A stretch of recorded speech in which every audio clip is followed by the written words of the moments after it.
अल्हम्दुलिल्लाहि हम्दन कसीरन कमा अमर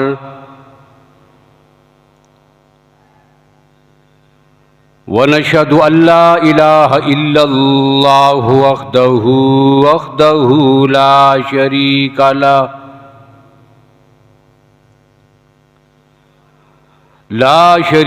लहू फिल खल्क़ि वल अम्र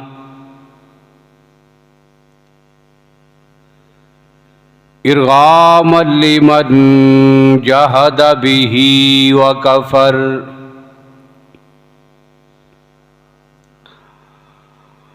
व नशहदु अन्ना सय्यदना व सनदना व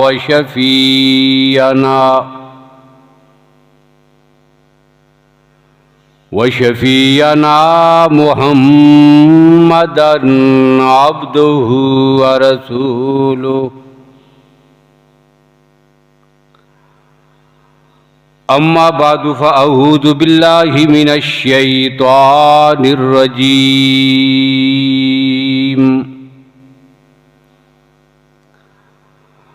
बिस्मिल्लाहिर रहमानिर रहीम।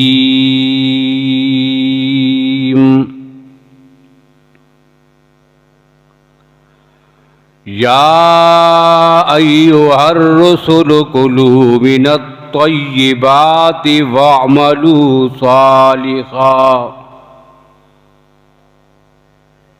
इन्नी बिमा तअमलून अलीम। वक़ाल अल्लाहु तबारक व तआला फ़ी मुक़ामिन आख़र। या अय्युहल्लज़ीना आमनू कुलू मिन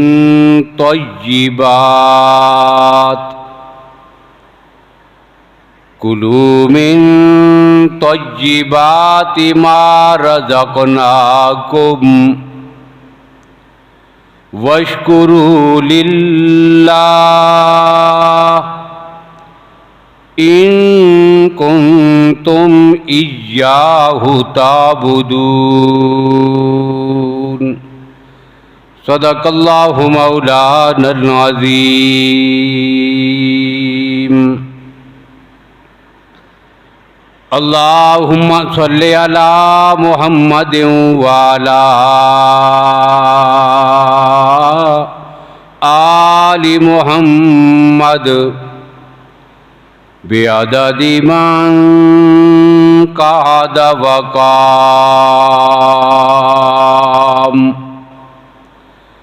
व सल्लि अला मुहम्मदिन व अला आलि मुहम्मद बिअददि मन सल्ला व साम।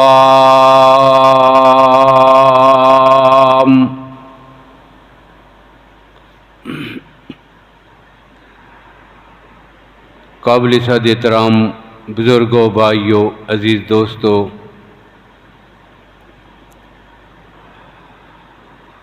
कुरान पाक के दो मकामात से आयात आपके सामने तिलावत की हैं, जिनमें अल्लाह ने तमाम इंसानियत को एक बुनियादी चीज़ की तरफ मुतवज्जे फरमाया है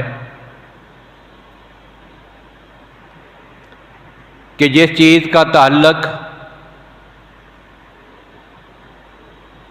इंसान की दुनिया और आखरत दोनों के साथ है, फिर दुनिया में उसकी ज़िंदगी कैसे गुजरेगी, सुकून, इत्मीनान, अमन, हाफियत अल्लाह की तरफ रुजू, अल्लाह की इबादत की तौफीक, रब्बुल आलमीन से मांगने की तौफीक, दिल के अंदर नूरानियत, दुआओं का कबूल होना और दुनिया में उसे बरक़ात का हासिल होना, ये इसी एक चीज़ पर मुनहसर है। और वो चीज़ क्या है? रिज़्क़ हलाल। या अय्युहर रसूल कुलू मिनत तय्यिबाति मा रज़क़नाकुम, कुलू मिनत तय्यिबाति वअमलू सालिहन। अल्लाह फरमाते हैं कि मैंने सिर्फ अपने आखिरी नबी को नहीं, सारे रसूलों को यही हुक्म दिया था कि तुमने हलाल रिज़्क़ खाना है। और फिर अगला जो जुमला है मुफस्सिरीन ने लिखा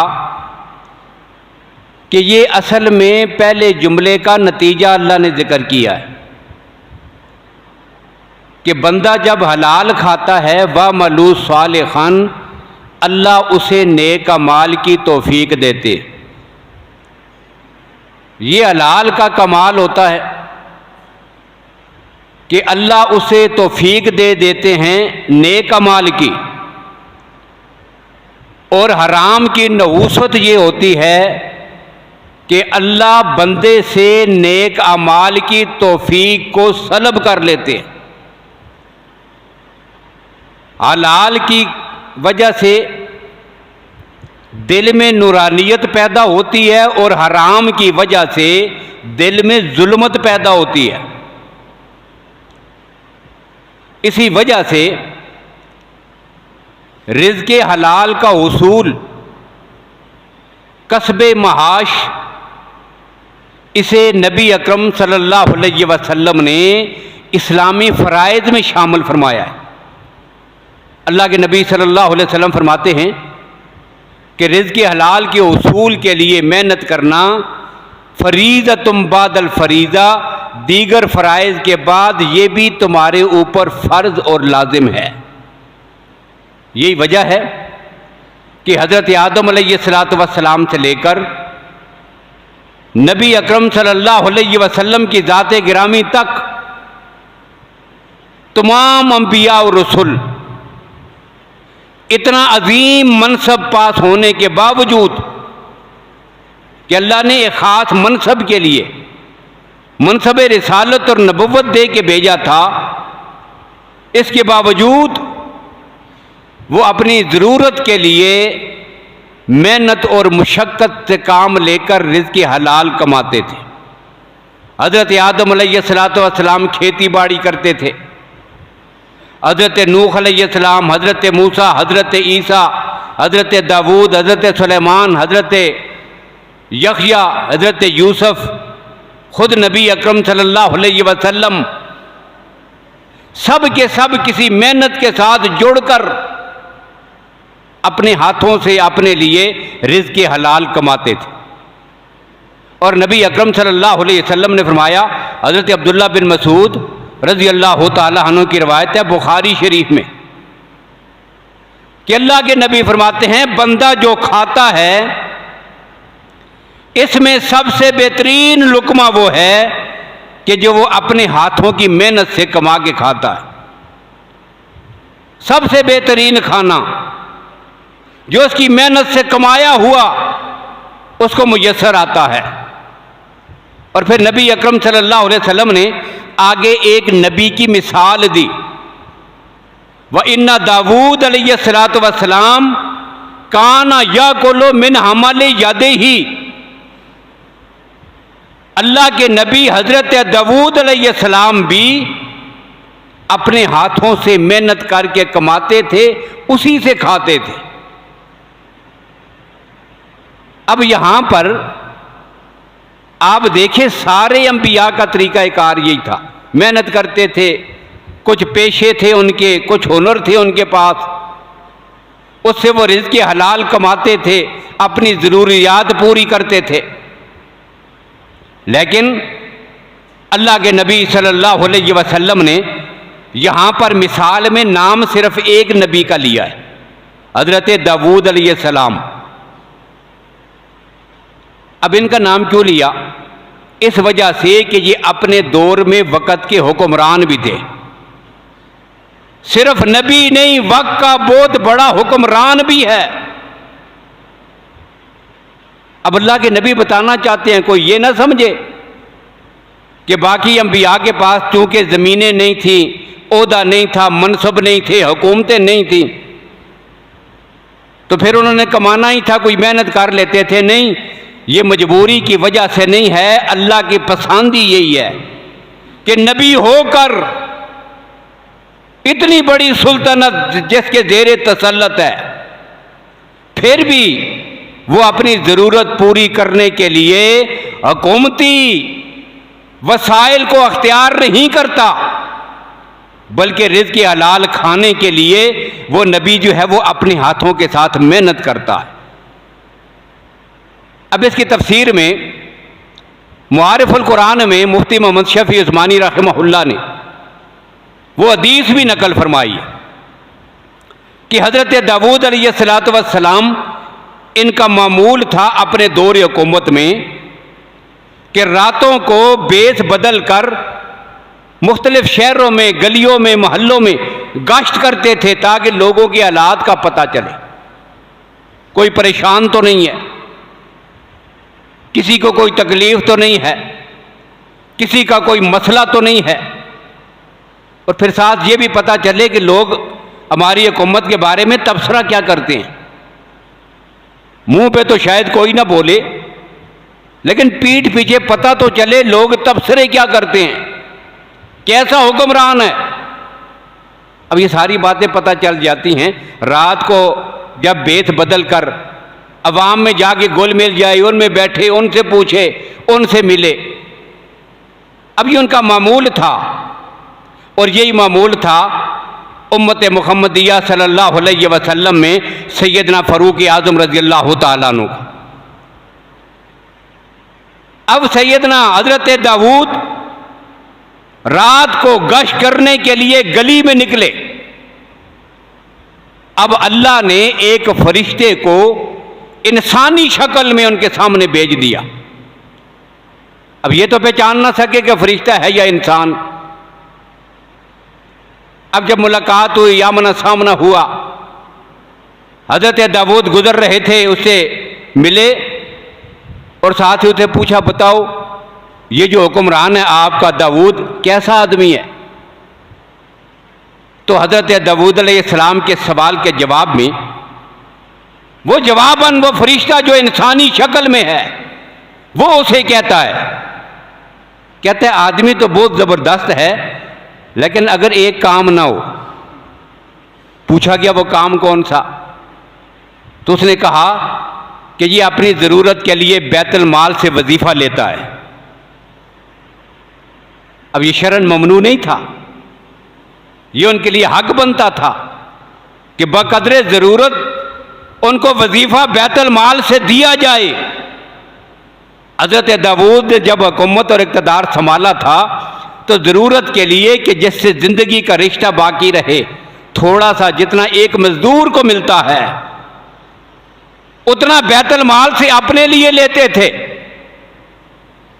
अब उस इंसान ने कहा कि नहीं, आदमी बड़ा ठीक है, ज़बरदस्त आदमी है, लेकिन एक काम है कि बैतुल माल से वजीफ़ा लेता है। अच्छा, ये बात ध्यान में रखी, फौरन वापस आए, मुसल्ला बिछाया, या अल्लाह मुझे इससे भी बचा दे, कोई हुनर मुझे सिखा दे जिससे मैं अपने लिए रिज़्क़ हलाल कमा सकूं। अब अल्लाह ने मोज़े के तौर पर उनके हाथ में ये कुव्वत रखी कि लोहा उनके हाथ में आकर इस तरह मोम हो जाता था कि जिस तरह हमारे हाथ में ये कपड़ा है, जिस तरह दर्जी आसानी के साथ कपड़ा सी लेता है, इसी तरह वो बड़ी आसानी के साथ हाथों से मरोड़ के, काट के, तोड़ के, लोहे की ज़रें, उनके हथियार, उनका लिबास, जंगी सामान अपने हाथों से तैयार करते थे। और साथ ही अल्लाह ने उनको ये हुनर भी सिखाया था कि मुख्तलिफ किस्म की टोकरियां, टोपियां। अब आप अंदाज़ा करें, इतना बड़ा हुक्मरान भी है, वक्त का नबी भी है, अल्लाह का रसूल भी है, लेकिन कोई हार और शर्म महसूस नहीं करते कि वो अपने हाथों से टोपियां बना रहे हैं और जो है वो टोकरियां बना रहे हैं, और फारग वक़्त में जाके उनको बाजार में बेचकर रिज़्क़ हलाल से अपनी और अपने बच्चों की परवरिश कर रहे हैं। अब ये था, इसी वजह से अल्लाह के नबी सल्लल्लाहु अलैहि वसल्लम ने फिर जब नाम लिया है कि वैसे तो सारे अंबिया का ये अमल था कि वो रिज़्क़ हलाल के लिए मेहनत करते थे, हाथ पे हाथ रख कर दूसरों के माल पे गुजारा करना, उनके नजरानों पर, उनके वजीफों पर, सरकारी खजानों पर नहीं, अपने हाथ की मेहनत से कमाते थे और उसी से अपने बच्चों का पेट भरते थे। ये सारे नबियों में था, लेकिन हज़रत दाऊद अलैहिस्सलाम की इन खसाइल की वजह से उनका नाम खुसूसी तौर पर लिया गया।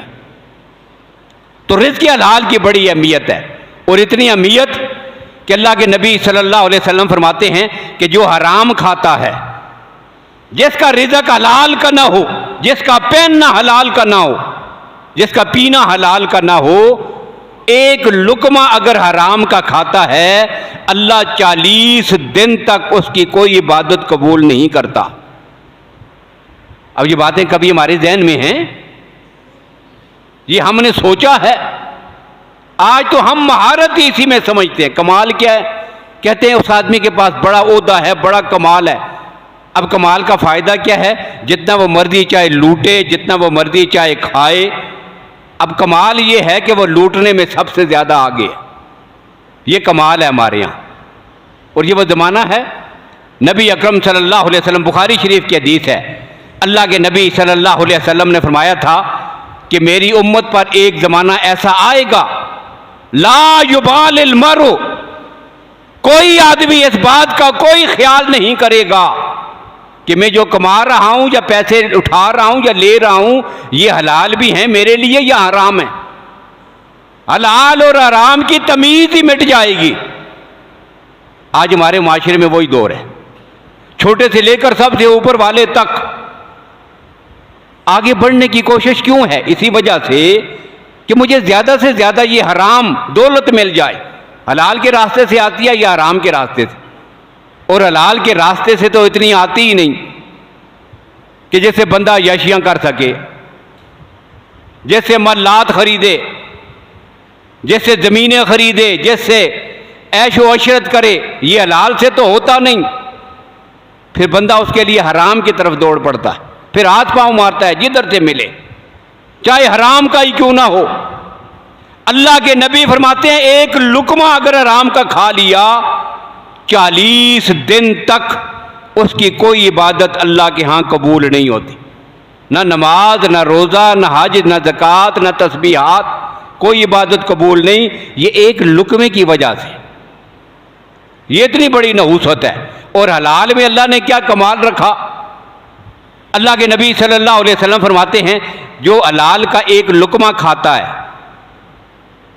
हलाल खाता है और 40 दिन तक अपने आप को बचाए रखा, 1 दिन, 2 दिन, 3 दिन, 40 दिन गुजर गए।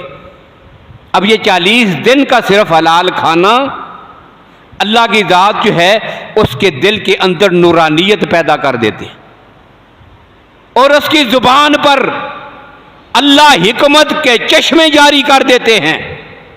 और तीसरा ये होता है कि अल्लाह की ज़ात उसको दुनिया और आखिरत में हदायत और रहनुमाई नसीब फरमा देते हैं।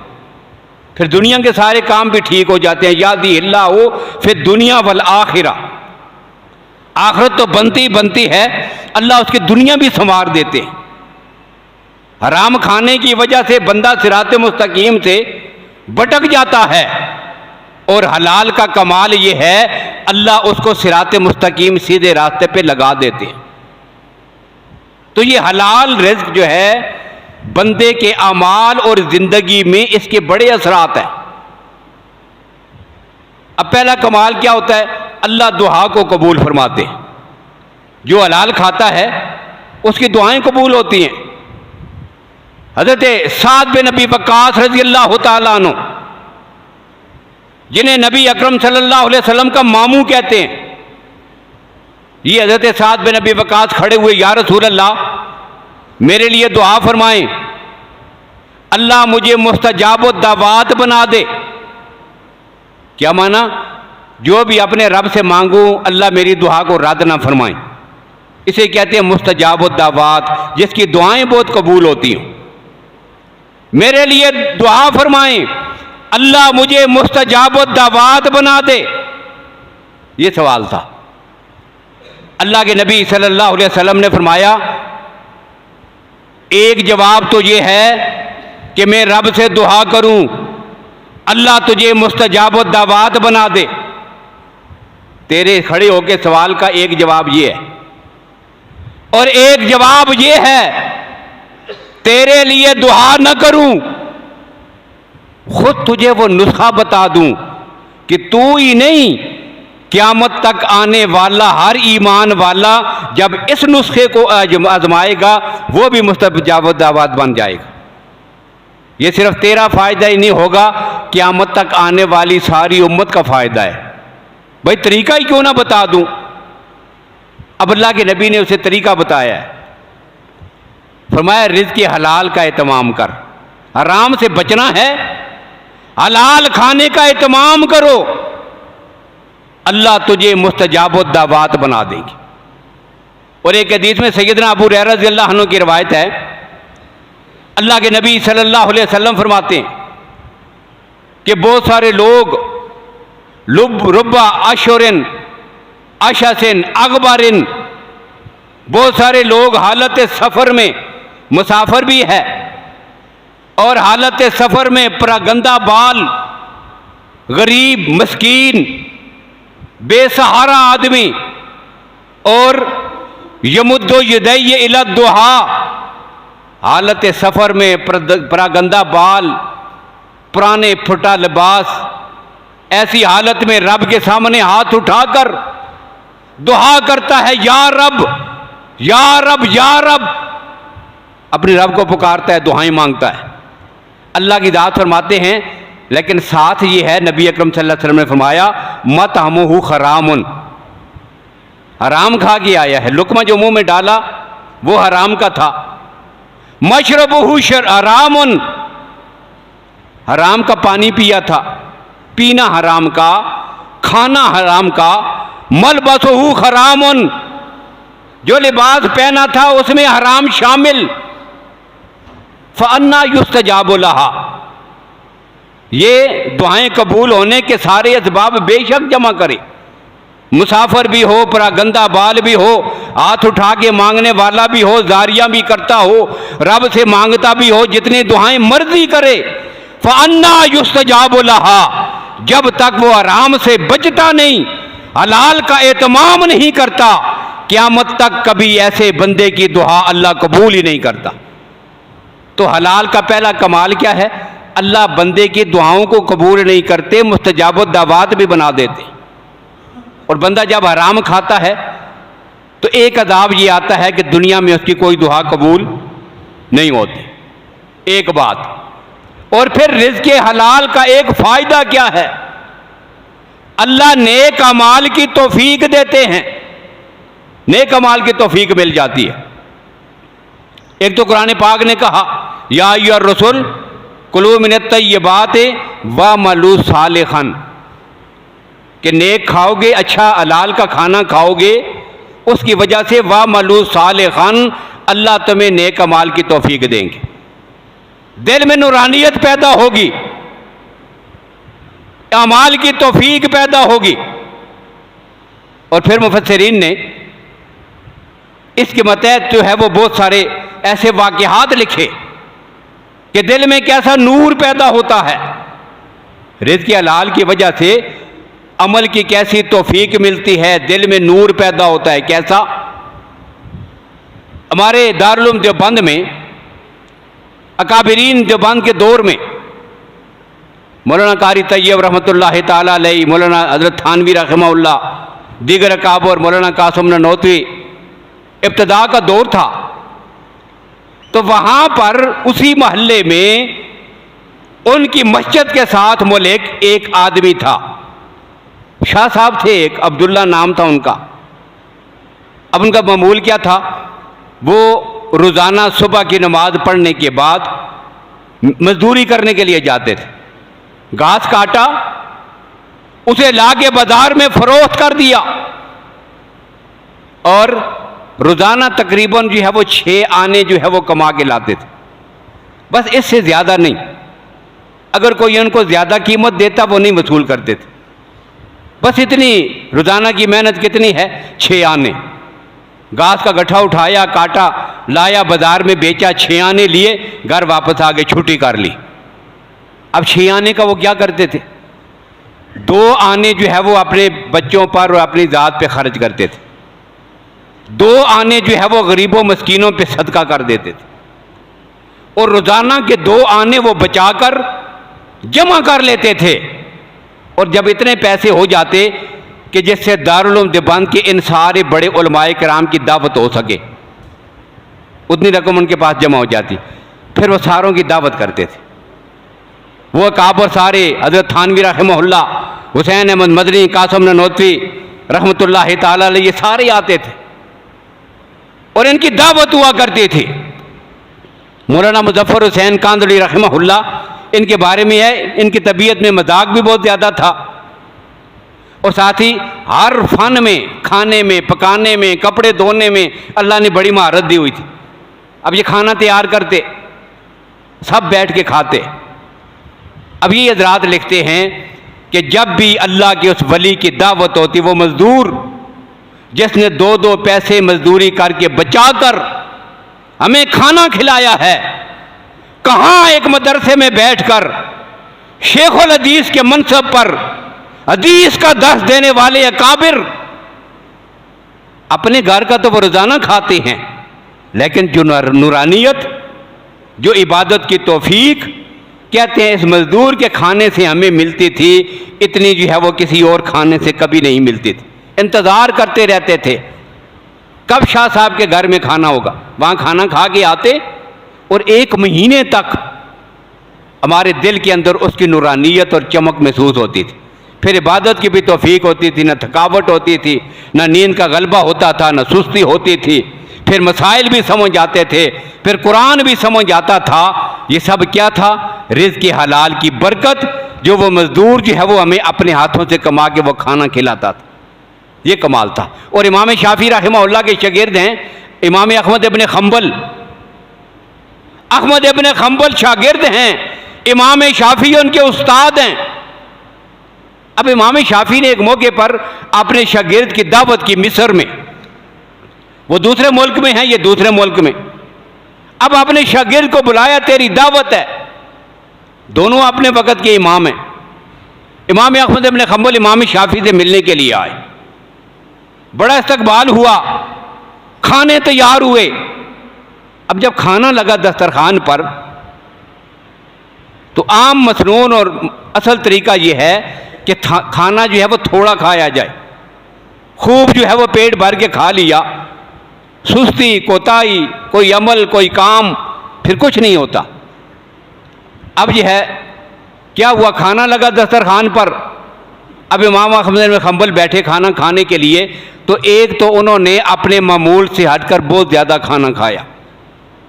अब बाकी साहब ने बस कर ली, लेकिन वो मुसलसल खाते ही रहे, जितना हो सका खूब पेट भर के खाना खाया।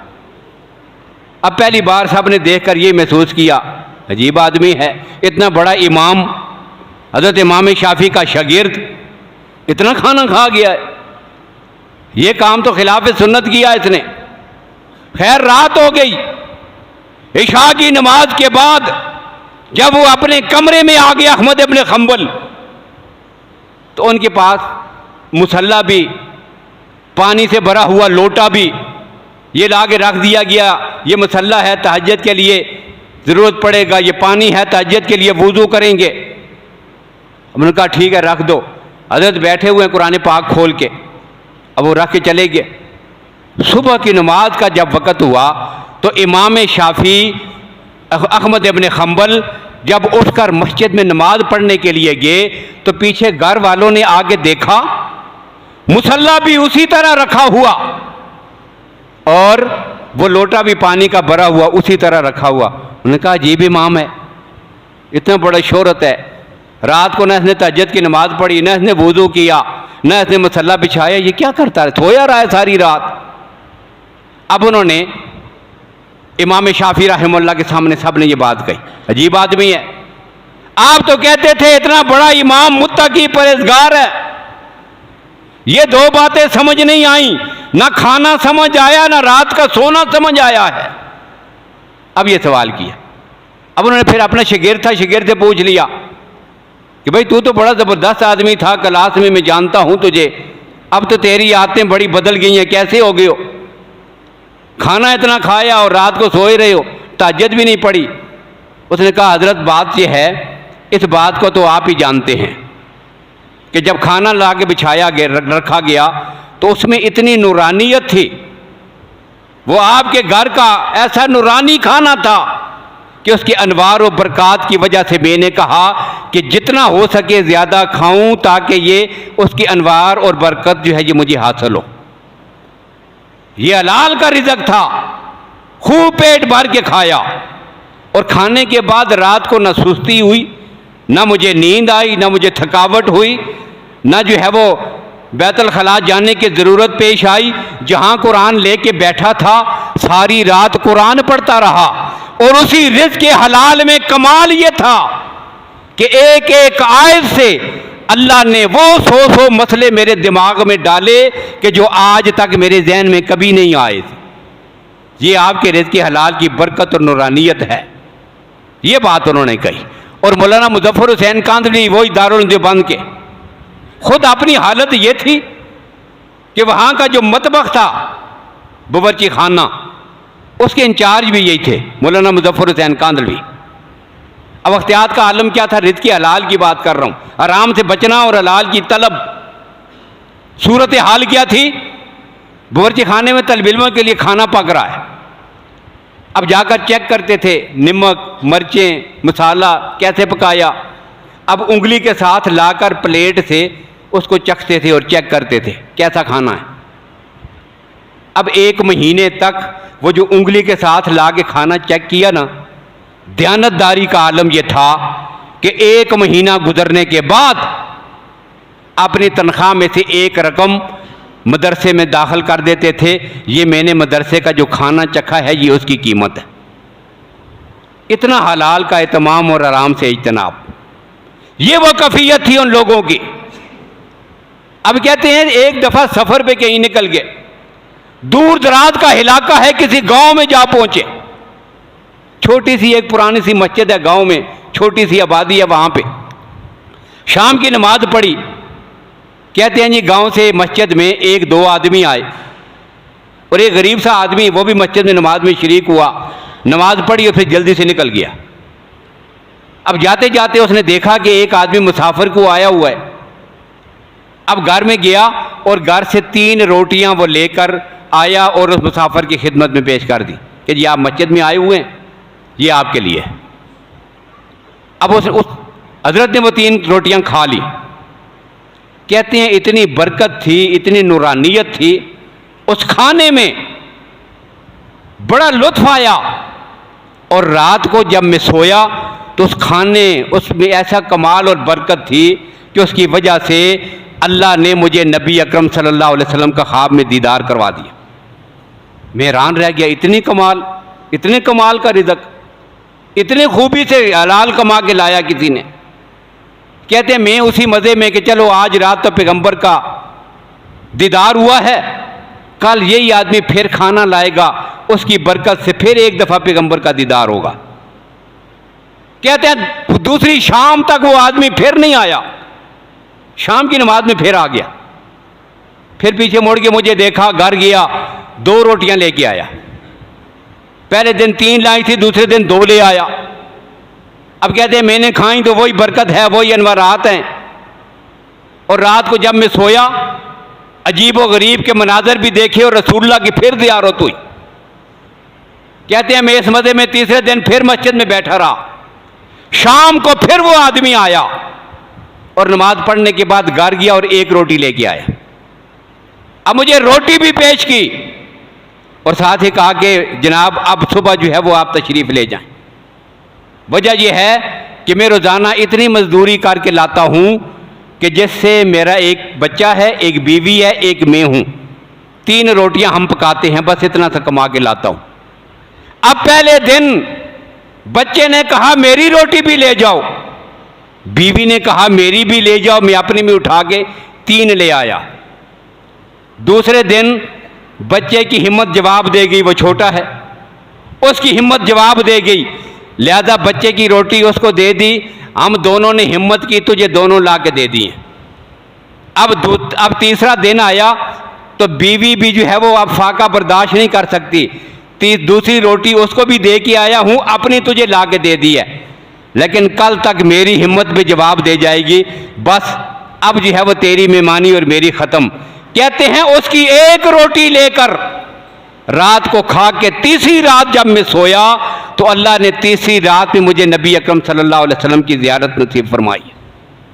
ये जो बंदे को कमाल मिलते हैं ना, इसके पीछे ये चीज़ें होती हैं। आदमी आराम से बचे ही ना, दूसरों का माल लूटे, गसब करे, डाके डाले, चोरियां करे, हक दबाए, साथ जो नमाजें भी पढ़ी जा रहा है, हज भी किए जा रहा है, उम्रे भी हम किए जा रहे हैं, और साथ दुरूद पाक की कसरत भी है।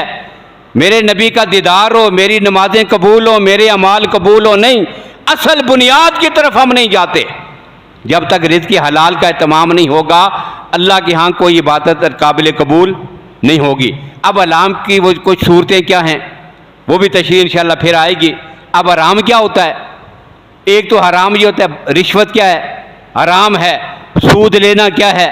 हराम है। दौरे जदीद की सारी पॉलिसियाँ ये हराम हैं, और सूद की सारी किस्में, चाहे वो मुनाफे के नाम पर या किसी भी नाम पर, किसी बैंक से, कहीं से, या इनफरादी तौर पर कुछ भी हो, ये सारी सूरतें। और फिर हर वो ऐसी मुलाजमत और काम कि जो शरीयत के मुनाफी हो, उसकी तनख्वाह ये भी हराम की है। और फिर एक आदमी को वरासत मिली, बाप की, वालिदैन की, जब कहीं से वरासत मिली, शरई तौर पे तकसीम नहीं किया। अब जिसका जहाँ पे जैसा कब्जा था वही कब्जा कर लिया। किसी ने ज़्यादा दबा ली, किसी को महरूम कर दिया, किसी को थोड़ा दे दिया। अब ये जो तरीका, ये भी क्या है? ये भी हराम है। किसी की कोई चीज़ चोरी करके ले ली, डाका डाल लिया, गसब कर ली, दबा ली कोई भी चीज़, ये क्या है? ये हराम है। तो ये हराम की सारी सूरतें हैं। जब तक इनसे नहीं बचेंगे, अल्लाह की ज़ात हमारी कोई इबादत अपने यहाँ कबूल नहीं फरमाएंगे। और खासिरत दुनिया वल आखिरा, दुनिया भी ख़राब हो जाएगी और आखिरत भी ख़राब होगी। अल्लाह ताला हमें रिज़्क़ की हलाल का एहतमाम करने की तौफ़ीक नसीब फरमाएँ। व आखिर दावाना अनिल हम्दुलिल्लाहि रब्बिल आलमीन।